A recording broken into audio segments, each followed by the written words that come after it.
Imagine you're driving home late one night, you're coming back from a wedding, you're traveling many hours, it's been a long day. The only thing you can think about is crawling into your bed. You're nearing your house and suddenly you spot your neighbor's car blocking your driveway. And you fill up with anger. How could he do such a thing like that? Come on, he knows I have to get into my driveway. And you have to circle the block 10-15 minutes looking for parking. And in the meantime, you're thinking of ways how to retaliate against your neighbor. What are you going to show him to prove him?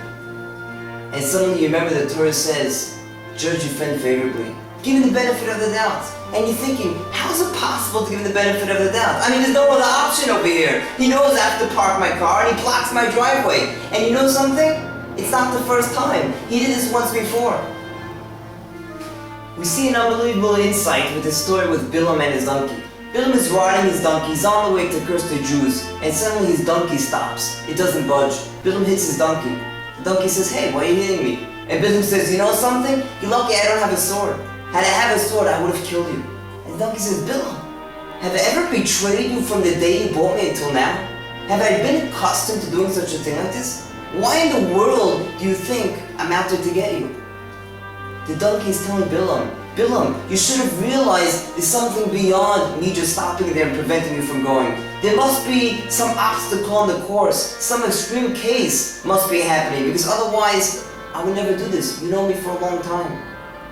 And the same thing is in our case over here.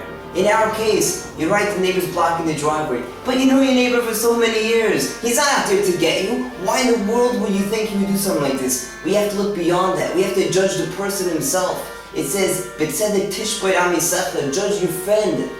We have to look at the person. Has the person been accustomed to doing such a thing like this? Of course not. Therefore, we have to judge him favorably. You're right, it makes no sense why he blocked the car in the driveway. But we have to think beyond that. There must be some obstacle here. Some emergency must have came up. Maybe his son, who doesn't know about it, maybe he parked in the driveway. You know, you come home one day, and the house is a mess. There's toys all over the place, and you trip over toys and you fall on the floor, and you get upset at your spouse. How could you leave the floor a mess?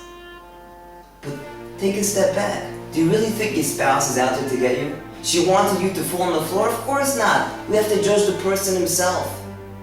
Look at your wife. Every day the house is clean. One day it's not. You think she's out there to get you? We have to judge a person favorably. We have to judge the person himself. Look at the person. Would he do such a thing like that to you? By giving others the benefit of the doubt, our lives, relationships, and daily interactions with others will become more positive and more successful, making the world into a better place.